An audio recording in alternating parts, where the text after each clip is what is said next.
Hey guys. Ooh! I still can't do it. If I go down, I can do it.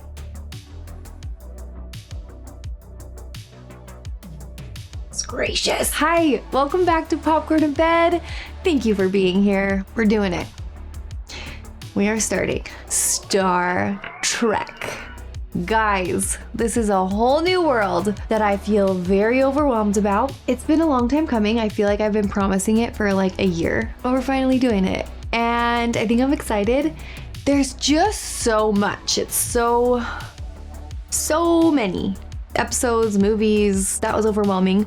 And everyone has very strong opinions on what you should see and what you shouldn't and what is important and all of that. So what I've done is basically gone with a few trusted Trekkie advisors on the 3 episodes I need to watch before watching the first movie. So I will be watching The City on the Edge of Tomorrow, Amok Time, and Space Seed. Okay, a little bit of background. My dad used to watch Star Trek when I was a kid, and I remember sitting down and watching some episodes, but it was the newer one with like the captain who is Patrick Stewart in a wheelchair. And it had the guy with the laser eyes and the foreheads, and so that's what I watched. A little bit of bits and pieces, but we're going even further back. I don't remember a Spock in those Patrick Stewart ones, but I know he's in these older ones. Is he a bad guy or a good guy? I don't know, but I know what Spock is, and I know this. And I know that William Shatner, actually I recently just found this out, that he is the captain. So that's what I know going into this. And I am starting with season 1, episode 28 or 29 or something. So I'm going in with very little background and knowledge, but I think that's okay. I'm just gonna get to know the characters a little bit. You guys fill me in if there's any extremely important plot points I'm missing, but we're starting the journey, okay? I'm hoping that I can fall in love with these characters like I have in other series like Star Wars and like Firefly and all these other space friends. So let's do this, okay? Here we go. Star Trek, A City on the Edge of Forever. Please bear with me as I go on this. Okay, if you're new here, consider subscribing. It would be the best. And if you like Star Trek, give it a like. If you don't like Star Trek, give it a like.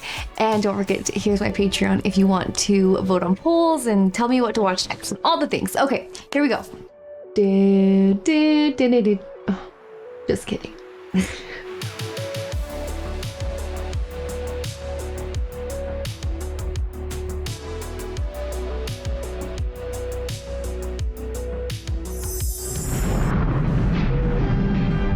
KKK and Galaxy Quest. They looked like this. Sluggish. I believe we'll have them plotted in a few more orbits, Captain. Do we maintain this orbit? You're actually passing through ripples in time. Broadcast to Starfleet Command my past week's log entries. Did that guy just die? Inform Starfleet Command that apparently something or someone down on this planet can affect changes in time, causing turbulent waves of space displacement. Some heart flutter. Better risk a few drops of cordrazine. You sure you want to risk? You were about to make a medical comment, Jim. Wait, that's William Shatner? Uh-oh, spaghettis. Ah! You will get me, killers! So it makes you go a bit crazy in big amounts? This is the intro. Space. The final frontier. I need to figure out when this came out. 1967. Star Trek. Okay. William Shatner. I think I'm thinking of a different person. You know the guy, the announcer on Miss Congeniality? Like, Utah! Like that guy. Like, that's who I'm thinking of, but I don't think that's the same guy. 2 drops of cordrazine can save a man's life. 100 times that amount has just accidentally been pumped into Dr. McCoy's body.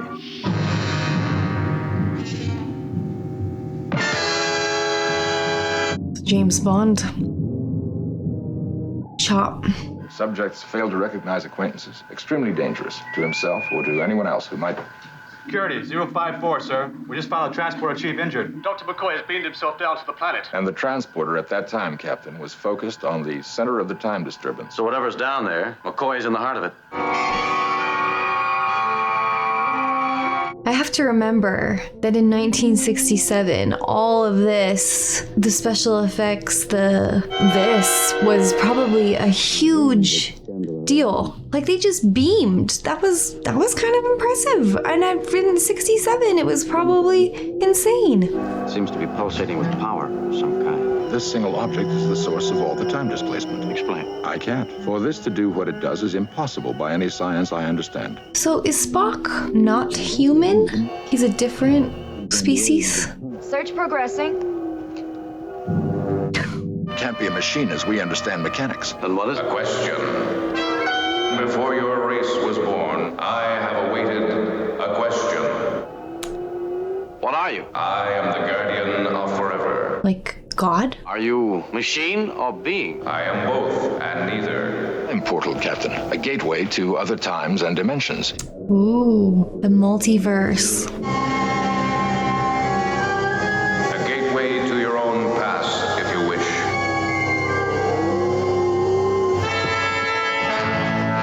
I'll kill you first! Go to sleep, go to sleep, go to sleep. Okay. I have a lot of questions. If that is a doorway back through time, could we somehow take Bones back a day in time, then... Relive the accident. This time be certain that the hypo accident is avoided. Guardian, can you change the speed at which yesterday passes? I was made to offer the past in this manner. Strangely compelling, isn't it? To step through there and lose oneself in another world. No man before has ever... Dr. McCoy! He has passed into what was. I've lost contact with the ship. I was talking to them. No static, just nothing.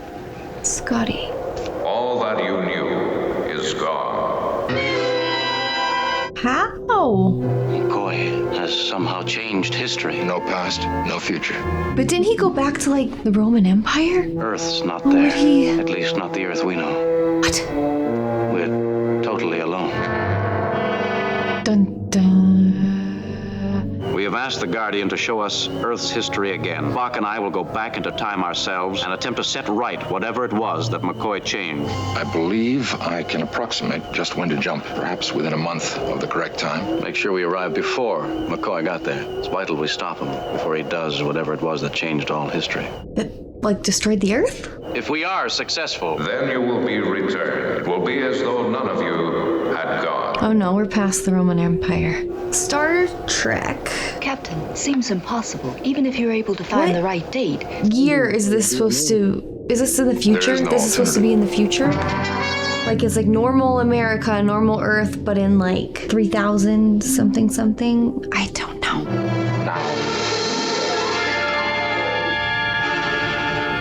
How was smooth landing? I've seen old photographs of this period. It was called Depression, circa 1930. We seem to be costumed a little out of step with the time. I'm afraid I'm going to be difficult to explain in any case, Captain. Theft, Captain? Well, we'll steal from the rich and give back to the poor later. It's kind of like happy music. Gonna have any difficulty explaining. You were saying you'll have no trouble explaining it. My friend is obviously Chinese. I see you've noticed the ears. They're actually easy to explain. The unfortunate accident he had as a child. He caught his head in a mechanical rice picker. Drop those bundles and put your hands on that wall there. Come on! Oh, how careless of your wife to let you go out that way. What? Here, let me help you.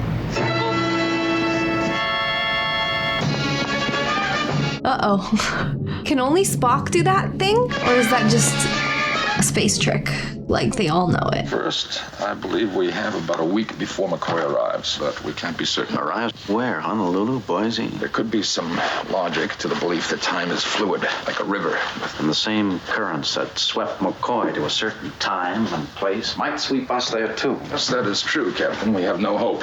Locked in here is the exact place and moment of his arrival. Only I could tie this tricorder in with the ship's computers for just a few moments. Couldn't you build some form of computer aid here? Yeah, build a computer. I sometimes expect too much of you.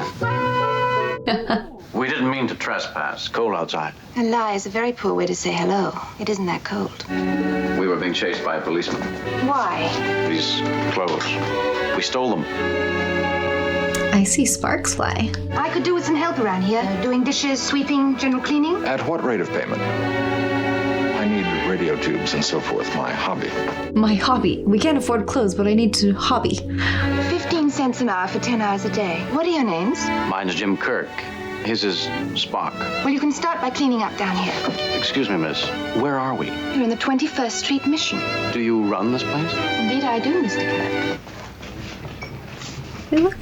They look nice in their jeans. I'm not a do-gooder. If you can't break off with a booze or whatever it is that makes you a bad risk, then get out. Now, I don't pretend to tell you how to find happiness and love when every day is just a struggle to survive. But I do insist that you do survive, because the days and the years ahead are worth living for. One day, soon, man is going to be able to harness incredible energies, maybe even the atom, that could ultimately hurl us to other worlds in some sort of spaceship. Maybe she's from the future. I find her most uncommon, Mr. Spock.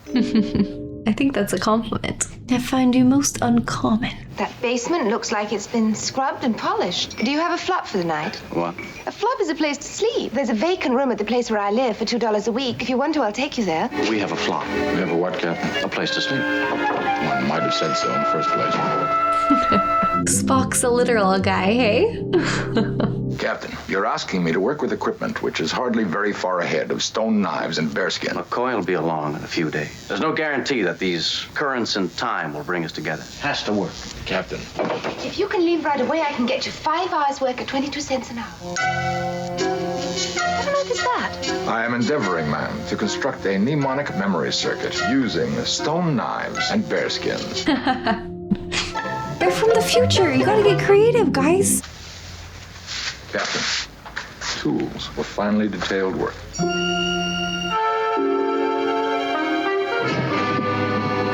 That toolbox was locked with a combination lock, and you opened it like a real pro. We come in peace. I needed the fine tools for my radio work. If Mr. Spock says that he needs the tools and that they'll be returned tomorrow morning, you can bet your reputation on that, Miss Keeler. On one condition. Walk me home. Ooh. You belong in another place. I don't know where or how. I'll figure it out eventually. Ooh. Why does Spock call you Captain? Were you in the war together? We serve together. And you don't want to talk about it? Are you afraid of something? Whatever it is, let me help. He likes her. 100 years or so from now, I believe, a famous novelist will write a classic using that. He'll recommend those 3 words even over I love you. Let me help. Where will he come from? Silly question. Want to hear a silly answer? A planet circling that far left star in Orion's belt. See?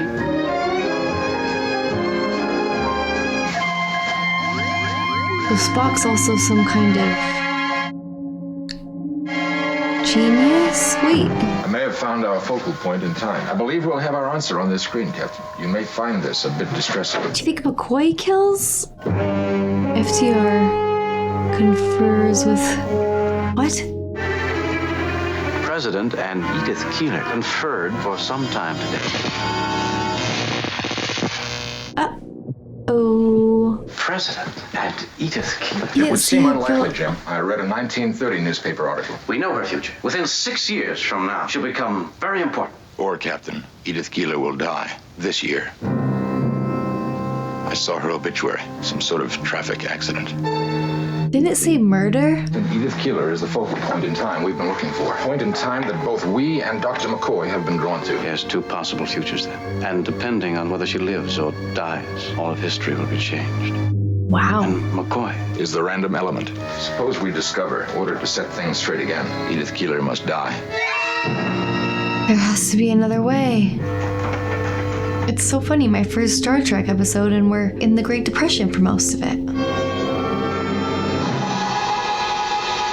McCoy. Murderers! He does not look well. You! What planet is this? Run! I won't kill you! How long is this gonna last? I think that one day they're going to take all the money that they spend now on war and death. make them spend it on life. Yes, we speak the same language. The very same. Where are we? Earth? Explain. Good cranial development. No doubt considerable human ancestry. Is that how you're able to fake all of this? Very good. Wait, what? Right down to the cement beams. Where does he think we are?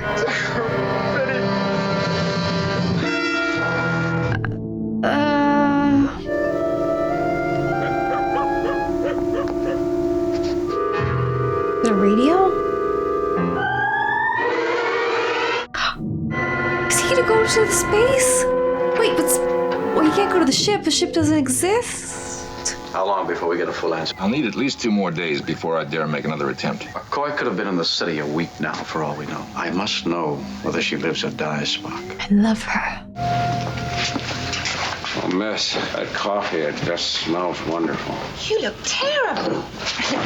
Oh, there's a cot in the back room. This is how history went after McCoy changed it. In the late 1930s, a growing pacifist movement, Germany had time to complete its heavy water experiments. What's heavy water? Won the Second World War. Because all this lets them develop the A-bomb first. And all this because McCoy came back and somehow kept her from dying in a street accident. We must stop him, Jim. I believe I'm in love with Edith Keeler. Jim, Edith Keeler must die. Doesn't beat around the bush. The most common question to ask would be, This looks like old Earth around 1920 or 25. Would you care to try for 30? I have a friend that talks about Earth the same way that you do. Would you like to meet him? I'm a surgeon. I am Leonard McCoy, He's getting better, I senior think. medical officer aboard the USS Enterprise. Are you following me, sir? I hope it means what... Oh! I could have broken my neck. I swear that page said she was murdered. That I might have just made that up. I did not plan to eavesdrop. No, of course you didn't. I must point out that when she stumbled, she might have died right there had you not caught her. It's not yet time. McCoy isn't here. We're not that sure of our facts. Do as your heart tells you to do, and millions will die who did not die before. You look just fine, Doctor. I thought you might like to see the evening paper. Allow me to show my gratitude. Perhaps there's something I can do around here. I have to go. My young man is taking me to a Clark Gable movie. A who movie? A Clark Gable? My young man. Well, I know what a movie is. Very strange. Clark Gable. You could have saved her right now.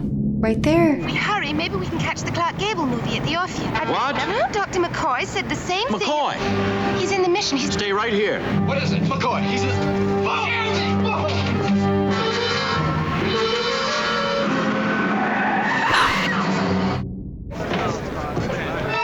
Oh! Do you know what you just did? I saved the world. He knows, Doctor. Oh. What happened, sir? You only left a moment ago. We were successful. Time has resumed its shape. All is as it was before. They're asking if we want to beam up. Let's get the hell out of here. Oh.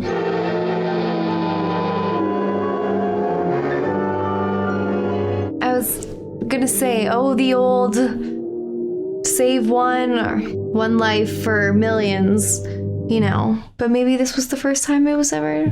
No, it's not the first time. 67 that thought would have occurred. Okay. Now that I know very basic characters, I had to Google like Star Trek for Dummies just to get a small picture. Okay, so this is what I've gathered. Tell me how right or wrong I am. It's in the 23rd century, so way in the future, and there's a planet confederation made up of 5 planets that are all friendly and have an alliance, and they send this ship on a mission to go find more planets and bring world peace. Not world peace, space peace. Is that right? Basically. So yeah, and all these different planets, so one Spock's probably, are different, and they are just, I read that each episode tells its own little story, so you don't necessarily have to watch it all in order, which is good because I realize I'm kind of jumping around seasons in this episode list I have planned out. Even from one episode, I can kind of tell a little bit, well, only about 2 of the characters, maybe 3. Captain Kirk seems like charismatic and almost like, who does he remind me of? Like Indiana Jones, Luke. I don't know, he's just like the leading man. And then Spock is this very literal, smart sidekick, and they're gonna have a good, fun relationship, I think. And then I only saw the Doctor as mostly crazy in this episode, so it'd be interesting to know his history. And then we've got some side characters that I hope are more. Okay, let's watch the second episode. We are watching Amok Time. Amok. What's that from? Okay, here we go. Got a minute? A minute? Spock, have you noticed anything strange about him? No, nothing in particular. What? There's nothing I can pinpoint without an examination. He's become increasingly restive. If he's not a Vulcan, I'd almost say nervous. And for another thing, he's avoiding food. He hasn't eaten at all in 3 days. Miss Chapel. Quite the use. Captain. Oh, Vulcan plummeek soup. And I'll bet you made it, too. Mr. Spock hasn't been eating, Doctor, and I just happened to notice. Frying, if I want anything from you, I'll ask for it. I should like to request a leave of absence. You can divert to Vulcan the loss of but 2.8 light days. He's from Vulcan. What the devil is this all about? I have made my request, Captain. All I require from you is that you answer it. Okay, so I'm from Alberta, Canada, and there's a town called Vulcan, and I'm pretty sure they love Star Trek, and you can like go there and there's like a rocket ship or there or something. I don't know. In all the years that I've known... I have my request, Captain. Will you grant it or not? You've never asked for a leave of any sort. Why now? Surely I have enough leave time accumulated. If there's a problem, some illness in the family. No, nothing of that nature, Captain. Spit it out, Spock. Since the shore facilities there are excellent. No, I must... I wish to take my leave on Vulcan. I'm asking you, what's wrong? I need rest. I'm asking you to accept that answer. Was he gonna like hurt him? Alter course to Vulcan. Increase speed to warp 4. Thank you, Captain. I suppose most of us overlook the fact that even Vulcans aren't indestructible. No. We're not. On course, on schedule, bound for Altair 6. I'm gonna need to watch Galaxy Quest again after this. Something's coming in on the Starfleet channel. Captain, USS Enterprise, Starfleet, Sector 9. Inauguration ceremonies, Altair 6 have been advanced 7 solar days. Your order to alter your flight plan is filed to accommodate. Mr. Chekhov, compute course and speed necessary for compliance. Insufficient time to stop off at Vulcan. Head directly for Altair 6. The new president of Altair 6 wants to get himself launched a week early, so we have to be there a week early. Don't worry, I'll see that you get your leave. Quite understand, Captain. How late will we arrive for the ceremonies if we increase speed to maximum and divert to Vulcan, drop off Mr. Spock? We're on course for Vulcan, Captain, as Mr. Spock ordered. Uh-oh. Come with me, please. You changed course for Vulcan, Mr. Spock. Why? I did it. I do not know why, nor do I remember doing it. Is he okay? Captain, lock me away. I do not wish to be seen. No Vulcan could explain further. I'm trying to help you, Spock. Ask me no further questions. I will not answer. I order you to report to the sick bay.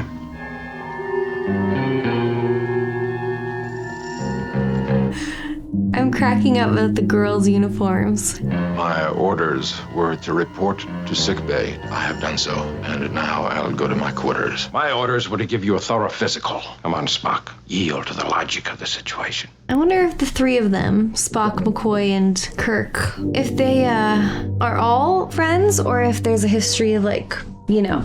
Well, he's closer to him than I, and they've all want to be his best friend. Jim, you've got to get Spock to Vulcan. Now, right away. If you don't get him to Vulcan within a week, 8 days at the outside, he'll die. He'll die, Jim. To Bridge, back to Vulcan we go. Explain. I don't know. Keep saying that. Are you a doctor, aren't you? Spock won't tell me what it is. But if it isn't stopped somehow, physical and emotional pressures will simply kill him. You say you're convinced he knows what it is? He does. He's as tight-lipped about it as an Aldebaran shellmouth.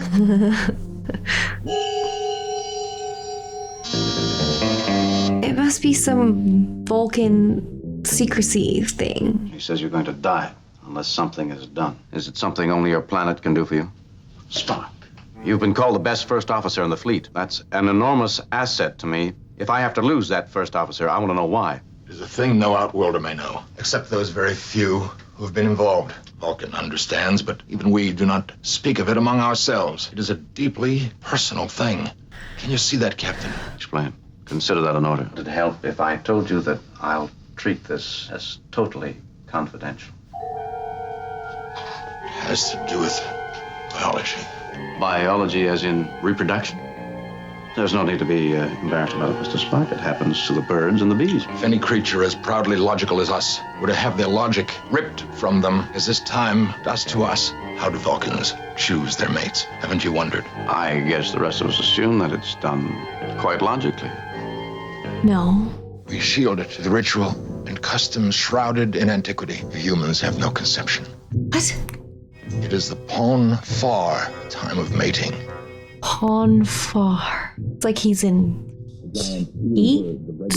Once each 11 years, they must return to the caverns where they hatched. They must return to that one stream where they were born to spawn or die in trying. We are driven by forces we cannot control. Return home and take a wife or die. Whoa, we're not just talking about heat, we're talking about marriage or die. I'll get you to Vulcan somehow. Captain asked me to... trying to raise... Let me alone! Captain, It's of the utmost importance. You must give me permission to divert to Vulcan. you refuse to explain why it is so important? Believe me, I wouldn't make... The Altair 6 is no ordinary matter. That guy looks familiar. Our appearance there is a demonstration of friendship and strength which will cause ripples clear to the Klingon Empire. The delay would be at most... We'll proceed to Altair 6's order. No, That's that. No, it's not. it's not. You can't go off to Vulcan against Starfleet order. And I can't let Spock die, can I, Bones? I owe my life a dozen times over. Isn't that worth a career? To Vulcan! Laying a course for Vulcan. Course already plotted. Laying it in, sir. He might hurt you, lady. Yes, Mr. Spock? I had a most startling dream. You were trying to tell me something, but I couldn't hear you. Your face is wet. We'll be there in just a few days. Your face is wet. Would you make me some of that blow make soup? I think there's some history. Now he has to go find a wife. It's like the Santa Claus, too. Would you beam down to the planet's surface and stand with me? There is a brief ceremony. Is it permitted? It is my right. By tradition, the male is accompanied by his closest friends. Thank you, Mr. Spock. I also request McCoy accompany me. I shall be honored, sir. So then, will the wife come back and go on the Enterprise with them? Spock, it is I. You bring, parted from me, and never parted, we meet at the appointed place. Parted from me, and never parted. I await you. Who is she? She is to bring my wife.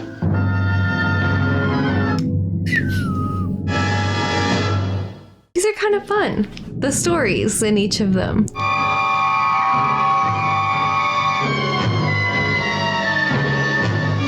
This is the land of my family. This is our place of Kunut Khalifi. Kunut Khalifi. He described it to me as meaning marriage or challenge. In the distant past, Vulcans kill to win their mates. Perhaps the price they pay for having no emotions the rest of the time. So they have no emotions most of the time? They're just so illogical, logical to a fault, it seems. The marriage party approaches. One touches the other in order to feel each other's thoughts. In this way, our minds were locked together so that at the proper time, we would both be drawn to Kunut Khalifi. Huh.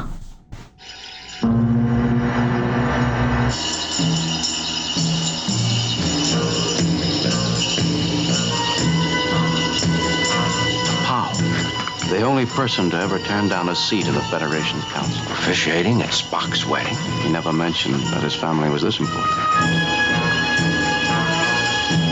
Look at this costuming.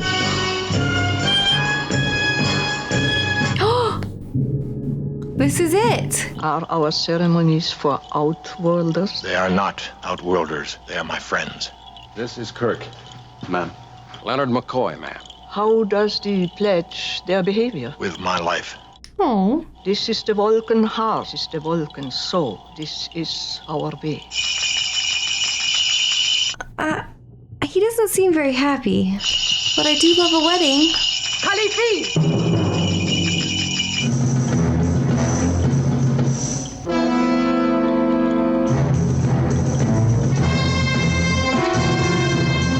What's going on here? She chooses the challenge. With him? He acts only if cowardice is seen. She will choose her champion. What? He will not speak with thee again until he has passed through what is to come. He will have to fight for her. It is her right. I think that guy, I think he loves her. I think that's why she wants to challenge. As it was in the dawn of our days, as it is today, as it will be for all tomorrows, I make my choice. This one. I am to be the one. It was agreed. Be silent. What? Thee are free to decline. No harm on thyself. Ooh. You not need to fight Spock. My friend does not understand. The choice has been made, Spock. It is up to him now. Does not. No, I will do what I must, but not with him. His blood does not burn. He is my friend. It is said thy Vulcan blood is thin. Are thee Vulcan or are thee human? I burn, T'Pau. My heart is flame. Thee has the power, T'Pau, in the name of my fathers. Forbid. Because he'll kill him or something? I beg. Has prided thyself on thy Vulcan heritage. It is decided. What happens to Spock if I decline? Another champion will be selected. Do not interfere, Kirk. If I can knock Spock out without really hurting him. In this climate, the heat doesn't get you, the thin air will. It's not to the death, is it? All of Vulcan in one package. How can I back out in front of her? Kirk, decide. Let's do this thing. I accept the challenge. Bring forth the Lirpa.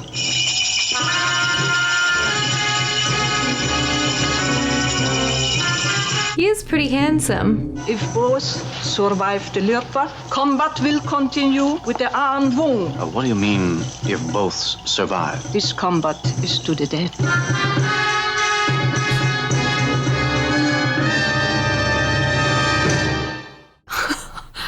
We're in a pickle. Men are friends. Force them to fight till one of them is killed. I can forgive such a display only once.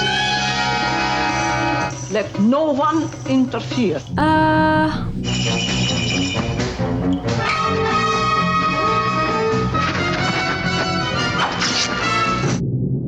What? The nipple shot was... He's...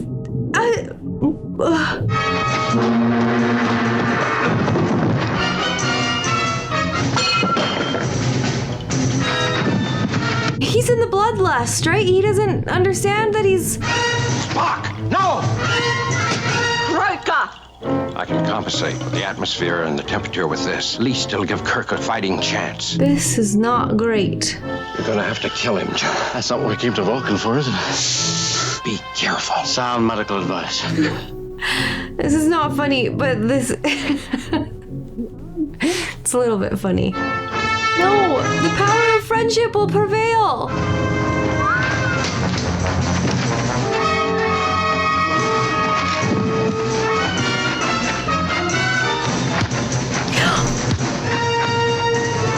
This escalated quickly.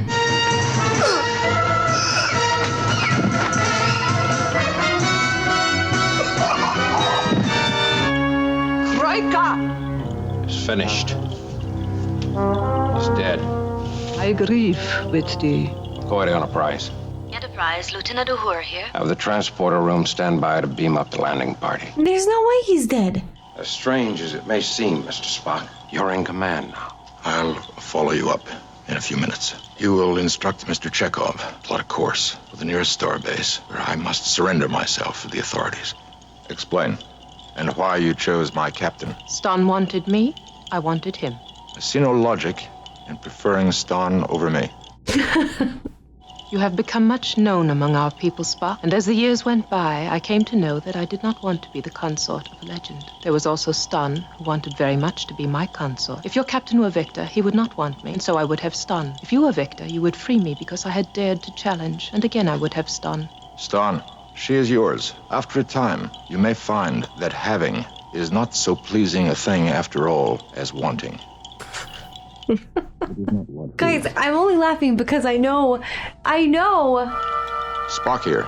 Stand by to beam up. Kirk is gonna be okay. Live long, T'Pau. And prosper. There can be no excuse for the crime of which I'm guilty. I intend to offer no defense. Furthermore, I shall order Mr. Scott. Don't you think you better check with me first? Jim! I'm...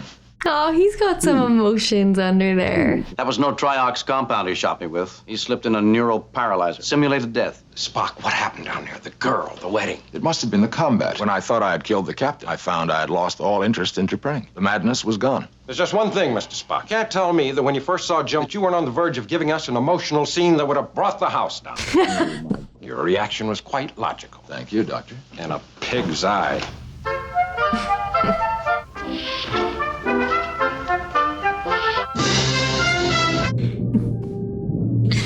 Oh man. I feel like I'm starting to get a little feel of their personalities. The stories are fun, and it reminds me kind of a little bit like The Mandalorian, where it's very like episodic. Like they go to a new place and they have an adventure there and then come back. I have to admit, it is very old. Not in a bad way, it's just what it is. And so I have to keep reminding myself, like, try to put myself 1967 or 68 when this came out and what that would have been like. And there is something cool about thinking, okay, how did they make this look like this without CGI and without all the technology we have now? You know, they didn't even have computers in 1968. I think that's true. So, is that true? But even, and I've noticed this with other older movies as well, the style of acting is a little bit different, the style of editing, but the stories are still there. And that is what movies and TV is all about, right? The stories that they tell. And the stories are still entertaining and funny at times and interesting, and they're world building here. So I liked it a lot more than I thought I was going to, I have to admit. Okay, and one more episode, and then we'll get into some movies, which will be interesting to see. I feel like I still definitely need some history of the whole Star Trek universe, but I think it's gonna be fun. I am watching season 1, episode 23, Space Seed. Are you certain of your sensor readings? Definitely a space vessel of some type. There have been no flights into this sector for years. Captain, that's the old Morse code call signal. Thank you. I thought you said it couldn't possibly be an Earth vessel. I understand why it always gives you pleasure to see me proven wrong. An emotional Earth weakness of mine. The last such vessel was built centuries ago, back in the 1990s. 1990s. Life science bioscanners are picking up heartbeats from over there. Why? All decks go to full alert. There's something in that ship. So apparently this episode has important information for the future movie, which is why it's important to watch. But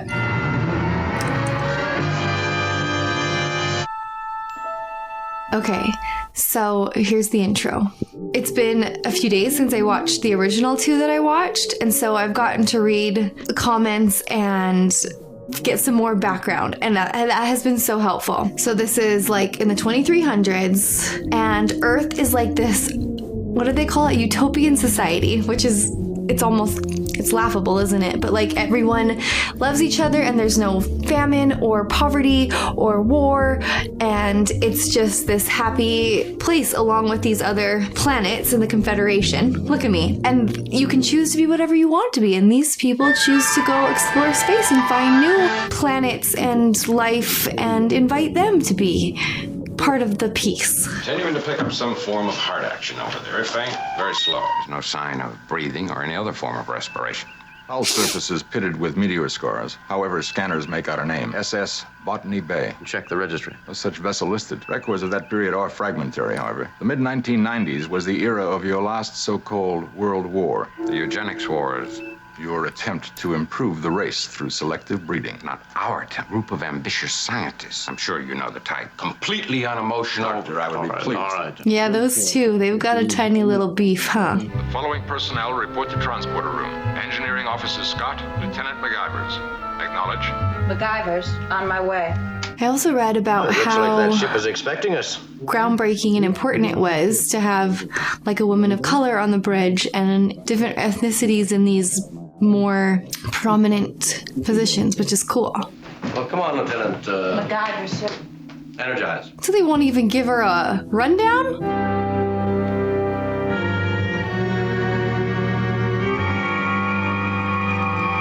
Definitely Earth-type mechanism, sir. 20th century vessel. I think they used to call them transistor units. I'd love to tear this baby apart.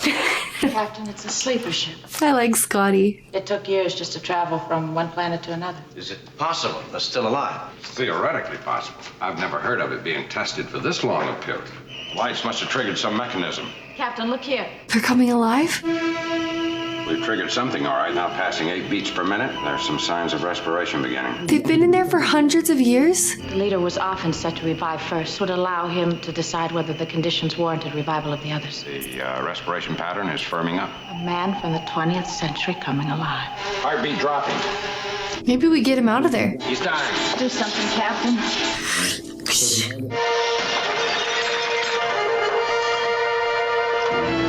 They should have given him something comfier to sleep in for 100 years. 2 centuries, we estimate.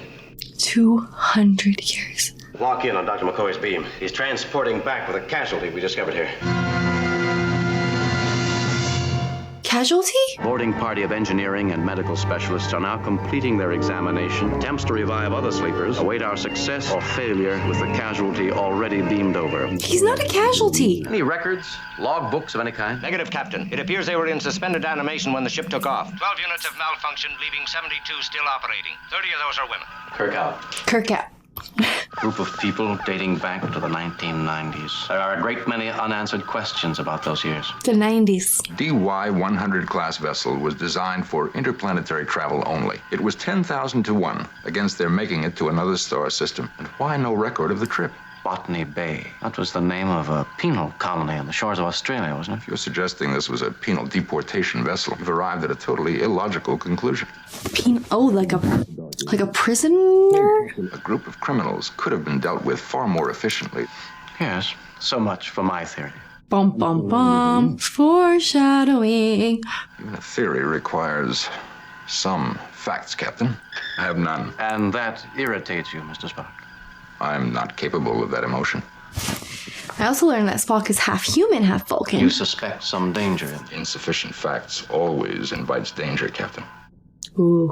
Well, better get some facts. Make course for Starbase 12. Something inside this man that refuses to accept death. Even as he is now, his heart valve action is twice the power of yours and mine. I'd estimate he could lift us both with one arm.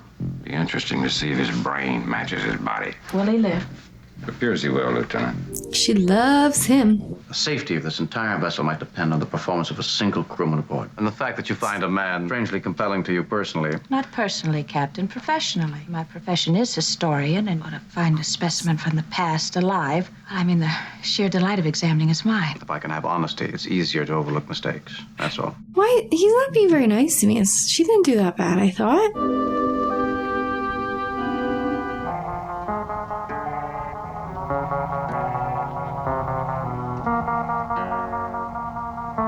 Namaste. Uh-oh.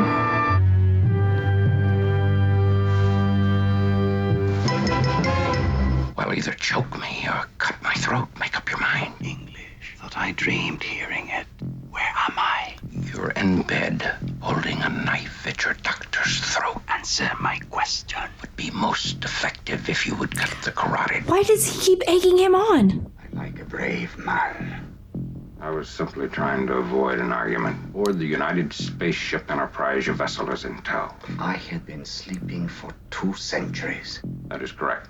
Where is your captain? I have many questions. I feel like he's gonna be like blown away by the future. And your name? I have a few questions first. What is your heading? Our heading is Starbase 12, a planet in the Gamma 400 star system. 72 of your life support canisters are still functioning. You will revive them. As soon as we reach Starbase 12. Khan is my name. Khan, nothing else. Khan. What was the exact date of your liftoff? I find myself growing fatigued. The facts I need, Mr. Khan, will take very little time. The nature of your expedition... Jim, a little later might be better. But he just held a knife at your throat. I wonder if I could have something to read. I was once an engineer. I would be most interested studying the technical manual on your vessel. They're available on the viewing screen. Thank you, Captain. You're very cooperative. Dr. McCoy kind of has a Spock brow going on all the time, too. Would you estimate him to be a product of selected breeding? There is that possibility, Captain. In 1993, a group of these young supermen did seize power simultaneously in over 40 nations. They were hardly supermen. They were aggressive, arrogant. They began to battle among themselves. Because the scientists overlooked one fact. Superior ability breeds superior ambition. They created a group of Alexander Napoleons.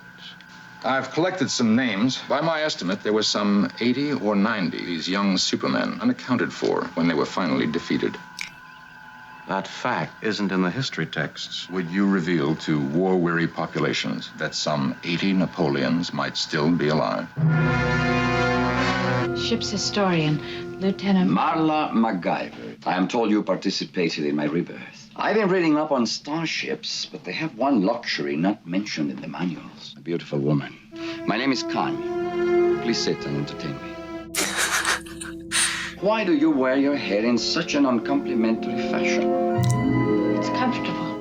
But it's not attractive. Tell me how you really feel. But it's not attractive. Mr. Khan, I'm here on business. There. Soft. He didn't change anything. I'm glad you came. Please do it again.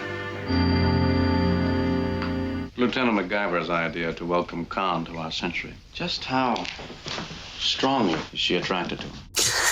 Well, there aren't any regulations against romance, Jim. My curiosity is official, not personal, Bones. Well, he has magnetism. Very good. It's a gladiator named Flavius. He once... And you rearranged your hair for me. I don't think he's gonna be nice. Old men from the past. A hobby of yours? Such men? I am honored, but I caution you. Such men dare take what they want. His magnetism. It's overpowered her. There was little else left on Earth. There was the war to end tyranny. Or an attempt to unify humanity. Like a team of animals under one whip. I know something of those years. It was a time of great dreams. One man would have ruled eventually, as Rome under Caesar. Think of its accomplishments. Then your sympathies were with... You are an excellent tactician. You let your second in command attack while you sit and watch for weakness. You have a tendency to express ideas in military terms. This is a social occasion. It has been said that social occasions are only warfare concealed. Oh, wow. You fled. Why? Were you afraid? We offered the world order. We... Dun, da-da. With your permission, Captain, I will return to my quarters. That's his thinking face. Since I'm something of a mystery to them. I know exactly who you are.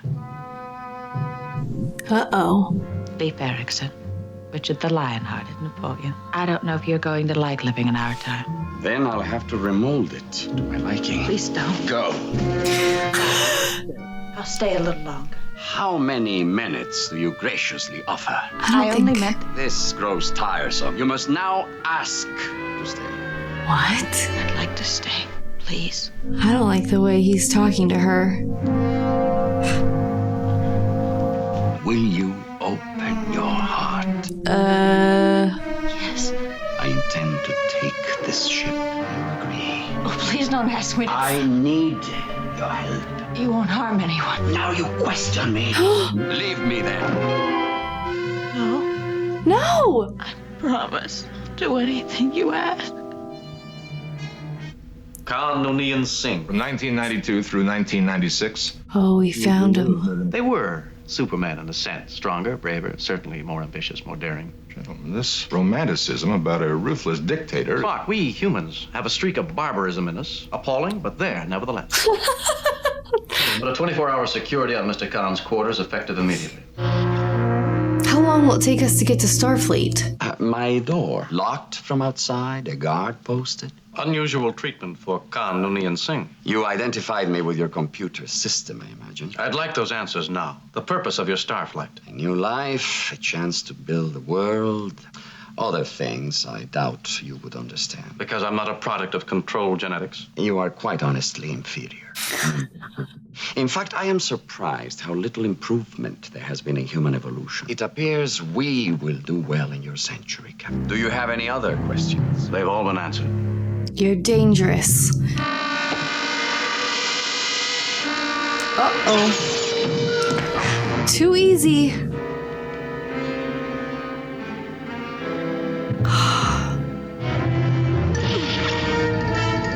MacGyvers. Joaquin, the battle begins again. Only this time is not the world who win. It's the universe. Oh boy. That's it. Let's keep him in the pointy mesh. Captain, security here. Khan's escaped. Communication channels are jammed, Captain. Uh-oh. Atmospheric controls cut off. Captain! Your ship is mine. I have shut off the life support system, jammed up your exit. I am willing to negotiate. Flood all decks with neural gas. Shooter control systems inoperative. Oh. Your air should be getting quite thin by now. Surrender the bridge. Refuse, and every person on the bridge will suffocate. There's no way this is a one-episode thing. Only moments of air left on the bridge. I take full responsibility. Join me. I'll treat you well. Where is Captain Kirk? I see now I made one serious error. You are the communications officer. Engage the viewing screen, please.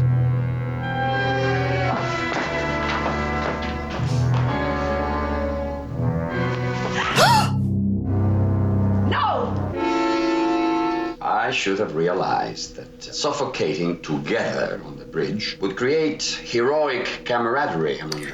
I'm sure you recognize your medical decompression chamber here, Doctor, and the meaning of that indicator.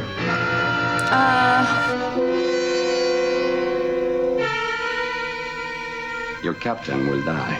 Unless... If you join me, we'll save his life. Come on, Spock, use your Vulcan abilities. Each of you, in turn, will go in there, die, while the others watch. Khan, there's no reason I must watch this, is there? But I hoped you would be stronger. Go save him. If any one of you joins me, anyone, I'll let him live. We've lost the channel. It does not matter. The captain is dead. Take Mr. Spock next. Can't he read minds or something? And can't he do the sleeper thingy? I guess they've got guns on him. There you go, girl. Magnetism doesn't even matter. She's got... Captain, I've saved your life. Now, please don't kill him.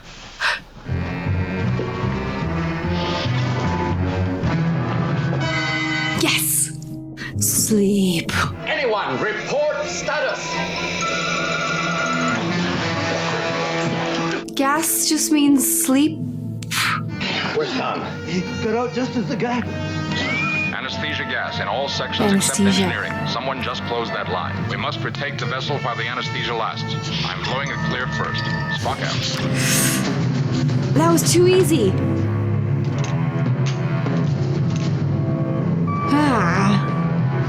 If I understood your manual, that's an overload in progress. Good job. Spock, do something! Who needs super serum? I have 5 times your strength. You're a match for me. Is that metal? Or supposed to be? Concrete, perhaps?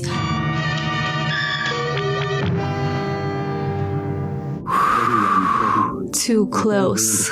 Khan and his people, what a waste to put them in a reorientation center. And what do I do about MacGyvers? This hearing is now in session. I declare all charges and specifications in this matter have been dropped.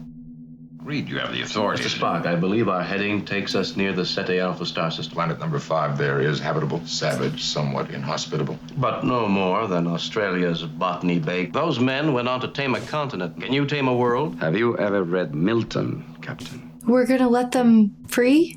On a planet? Lieutenant Marla MacGyvers. Given a choice of court-martial or accompanying them there. A struggle at first, even to stay alive, to find food. I'll go with him, sir. Superior woman. I will take her. Oh, you will? Thank you. And I've gotten something else I wanted. World to win, empire to build. Should we run this by Starfleet, Captain? This hearing is closed. What if he takes over that world and comes to find you? It is better to rule in hell than serve in heaven.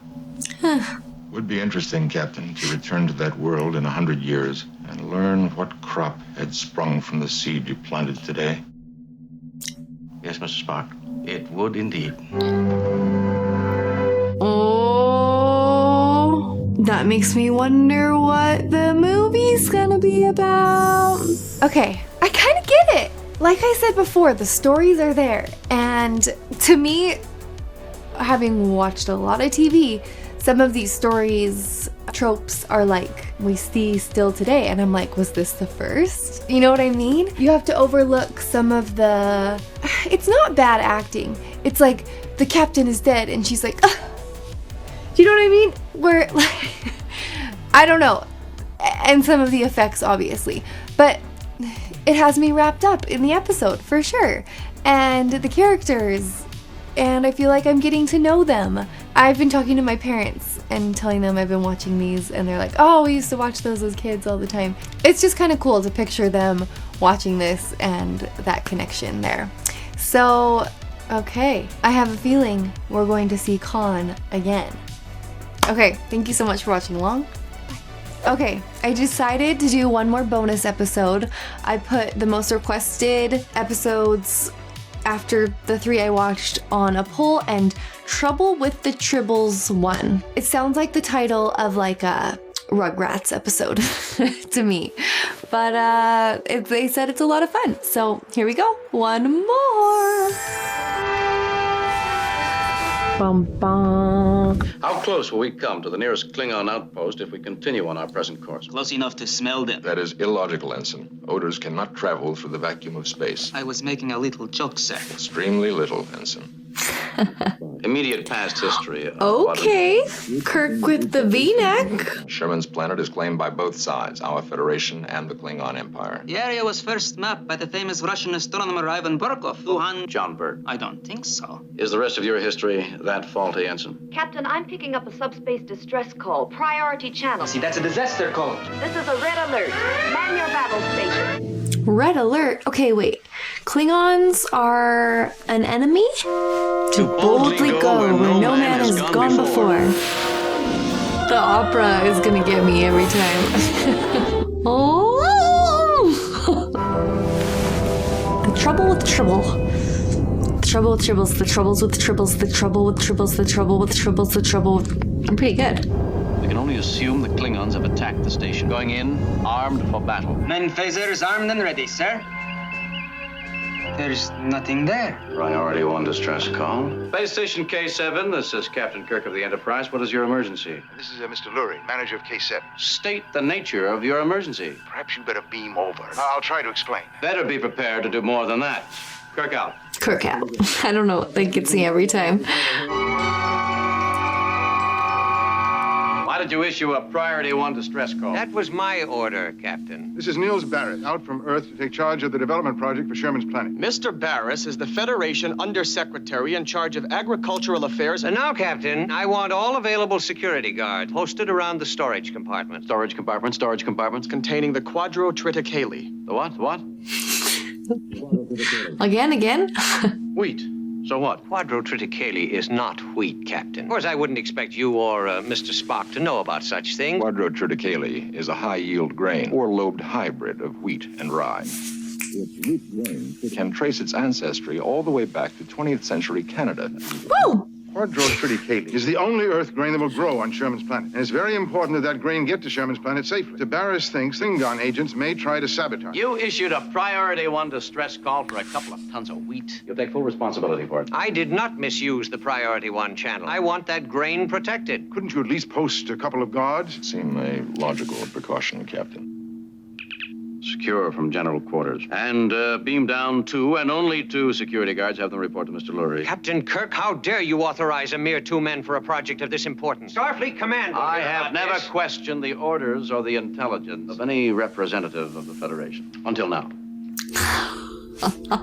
Is Starfleet Command what Buzz Lightyear is a part of to infinity and beyond, you know? I see you didn't waste any time taking your shore leave. How often do I get shore leave? She wants to shop, and I thought I would help her. Oh, Quadrotriticale. I've never seen any before. Everybody know about this wheat but me? Well, not everyone, Captain. It's a Russian invention. I was from Canada. Surely you want some Antarean glow water. I use that to polish the flame gem. You're a difficult man to reach. Surely you want... Not at your price. Oh, what is it? May I hold it? It's a Furby. It's adorable. Why, lovely lady, it's a Tribble. Only the sweetest creature known to man. Triple trouble. Are you selling them? 10 credits apiece is a very reasonable price. He won't buy it, will he? Sir, transporting harmful animals from one planet to another is against regulations, or weren't you aware? This is quite the salesman. Tribbles have no teeth. Duh. Tribbles have no teeth. You're talking yourself out of a deal, friend. 6 credits. I want to see its face. What are you selling them for? 10 credits. Thief. In fact, I'll sell you this one. He's eating my grain. That happens to be my sample, and I'll do with it as I please. Oh, I couldn't. I insist. Trying to ruin the market? Once this lady starts to show this precious little darling around, you won't be able to keep up. Show me the face. This is random. Priority channel. Put it on visual, Lieutenant. Captain, it is not necessary to remind you of the importance to the Federation of Sherman's planet. The shipment must be protected. You will render any aid and assistance which Undersecretary Barris may require. Ooh. Oh, that's just lovely. Just lovely. Sensors are picking up a Klingon battle cruiser. It's just sitting there. I don't think the Klingons are planning to attack us, so as at this moment, the captain of the Klingon ship is sitting right here in my office. Okay. Ah, my dear Captain. I thought Klingons were going to be like an alien-looking species. We Klingons are not as luxury-minded as you Earthers. We do not equip our ships with, how shall I say it, non-essentials. Under the terms of the Organian peace treaty, you cannot refuse us. You may indeed bring your men down on shore leave, but only 12 at a time. And I assure you that for every man you bring down here, I shall have 1 security guard. There'll be no trouble. No trouble. Our relationship will be a peaceful one. Let us both take steps to keep it that way. So Klingons aren't part of their peace federation. I take it. This morning I found out that she had had babies. You're running a nursery, Lieutenant? Well, I hadn't intended to, sir, but... Did you get this at the space station? Yes, sir. Most curious creature, Captain. Trilling seems to have a tranquilizing effect on the human nervous system. Fortunately, of course, I am immune to its effect. They look like little snowballs. Kirk, this station is swarming with Klingons. Now, I want you to keep that grain safe. The only reason those guards are there is because Starfleet wants them there. As for what you want, it has been noted and logged. Kirk out. Bones, what do you got for a headache? Let me guess. The Klingon. Barry's. Oh. How many of these did Uhura give you? Just one. You've got 11. Can tell you this much. Almost 50% of the creature's metabolism is geared for reproduction. Oh. Well, Bones, all I can suggest is you open up a maternity ward. Good one, Cap. Avoid trouble with the Klingons. I'll tell them before they go, sir. Going on shortly, Scotty? I know, sir. I want you to go on shortly. Make sure that everybody stays out of trouble. Aye, sir. I like Scotty so much. You know what I realized? My mom, randomly throughout my life, she would say things like, "Beam me up, Scotty." And my dad's name is Scott. I have no idea what this meant, but I think it's from this. Can I offer you a charming little tribble? Friend Klingon. Get it away from me. Never seen him act this way before. Take it away. Oh. How would you like to enter another little transaction? Tribble.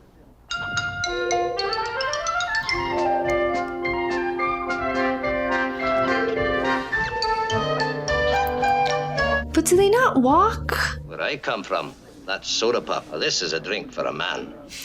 Scotch? Aye. Aye. The Earth is like those fuzzy things. Yes. Frankly, I never liked Earthers. They remind me of Regulan bloodworms. I just remember. Uh-oh. There is one Earthman who doesn't remind me of a Regulan bloodworm. That's Kirk, a Regulan bloodworm. Soft, shapeless. But Kirk isn't soft. What's he getting at? Everybody's entitled to an opinion. That's right. And if I think that Kirk is a Danubian slime, well, that's my opinion, too. Forget it. It's not worth fighting for. Now, drink, you drink. We like the Enterprise. But That sagging old rust bucket is designed like a garbage scow. Mr. Scott. Don't you think you should rephrase that? You're right. I meant to say that it should be hauled away as garbage. oh no, you didn't. That is Scotty's last.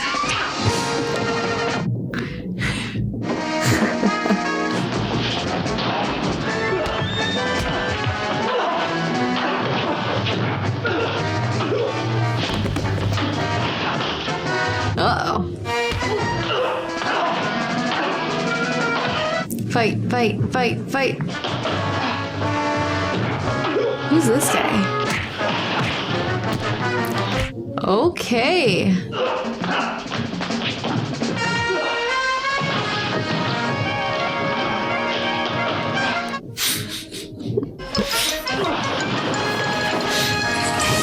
He reminds me of Mr. Bean, but not quite as adorable. Who started the fight? I don't know, sir. Chekhov. I don't know, sir. I don't know, sir. I want to know who threw the first punch. All right, you're all confined to quarters until I find out who started it. Scotty, not you. You were supposed to prevent trouble. Who threw the first punch, Scotty? I did, Captain. You did, Mr. Scott? What caused it, Scotty? They insulted us, sir. Some insult. Aye, it was. Chekhov wanted to, but I held him back. You helped. Why did Chekhov want to start a fight? The Klingons, is this off the record? No, this is not. Klingons called you tin-plated, overbearing, swaggering dictator. Is that all? No, sir. They also compared you with the Danubian slime devil. And after they said all this, that's when you hit the Klingons. No, sir. They can say what they want about you, but how dare they insult the ship? What was it they said that started the fight? They called the Enterprise a garbage scow. And that's when you hit the Klingon? Yes, sir. Because they insulted the Enterprise, not because they... This was a matter of pride. They, like, spawn out of nowhere? They remind me of the lilies of the field. Toil not, neither do they spin. They seem to eat a great deal. I see no practical use for them. Does everything have to have a practical use for you? It is a human characteristic to love little animals, especially if they're attractive in some way. There is one thing that I have discovered. I like them. They do indeed have one redeeming characteristic. What's that? They do not talk too much. These two. Kirk with the deep V.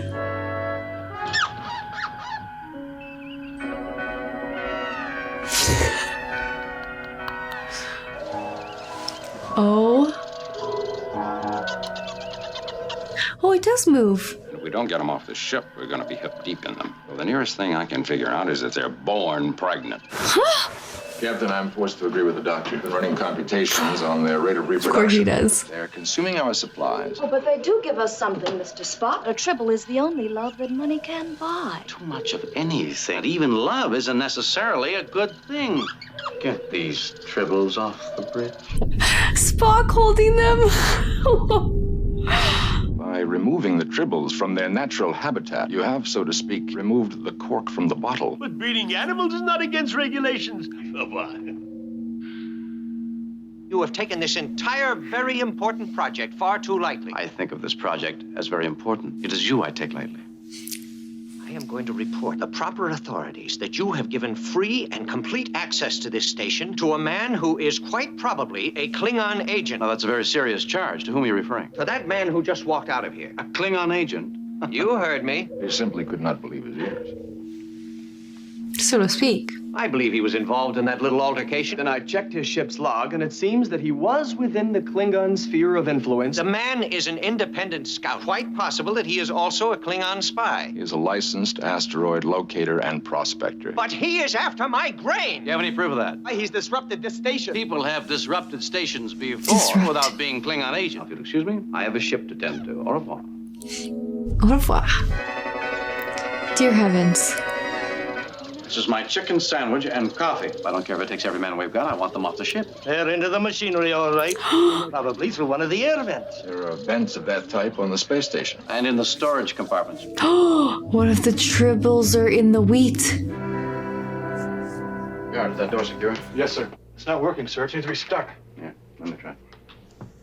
I love when someone can't do something yet. Let me try the same thing.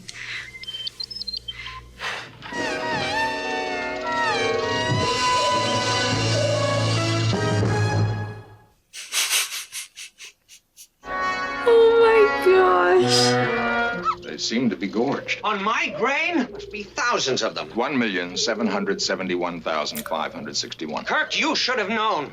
You are responsible for turning the development project into a total disaster. You have abused your authority, and you have rejected my request. This is a result. I am going to hold... I'll hold you in irons if you don't shut up. But feeding them, they stop breeding. Now he tells me. This Tribble is dead, and so are these. The logical assumption is that there is something in the grain. Bones, I want the Tribbles, the grain, everything analyzed. All right, if I find out anything, I'll let you know. This project is ruined. He's literally covered in them. Yes, until that board of inquiry, I'm still a captain. I want two things done. First, find Cyrano Jones. And second, close that door. Oh my gosh. So ridiculous. Few questions? Captain Kirk! An official apology addressed to the Klingon High Command. I expect you to assume full responsibility for the persecution of Klingon nationals in this quadrant. You've harassed my men. You've treated them like criminals. Well... That will give them the wedge they need to claim Sherman's planet. Believe that more than the word of an aggrieved Klingon commander would be necessary. As far as Sherman's planet is concerned, Captain Kirk has already given it to us. What? I'd like to know just what happened. Who put the Tribbles in the Quadro Triticale? Captain Kirk, before you go on, may I make a request? And you get those things out of here. Remarkable. Hold on a minute. You said Tribbles liked everybody. Well, they do. The last time I saw one act this way was at the bar. What was in the bar? Klingons, for one. The Tribbles don't like Klingons? But they do like Vulcans. Mr. Barris, they like you. Well, there's no accounting for taste. They don't like you, Mr. Darvin. I wonder why. Feed us all wrong. His body temperature is...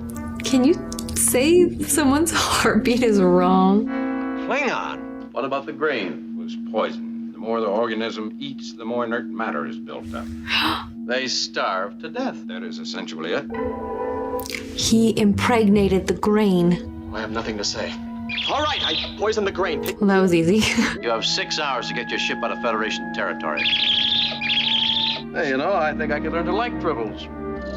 Well, Captain, I suppose I'm free to go now. No, you're not. Do you know what the penalty is for transporting an animal proven harmful to human life? You wouldn't do a thing like that to me now, would you? 20 years in a rehabilitation colony. Captain Kirk, Friend!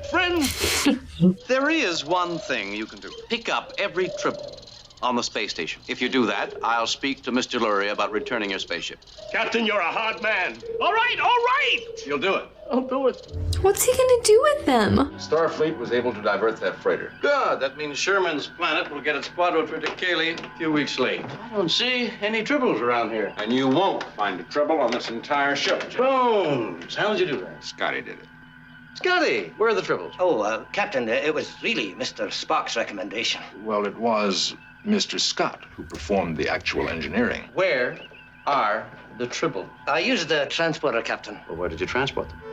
Scott, you didn't transport them into space, did you? That'd be inhuman. I gave them a very good home, sir. Where? I gave them to the Klingon, sir. I transported the whole kit and caboodle into the air engine room.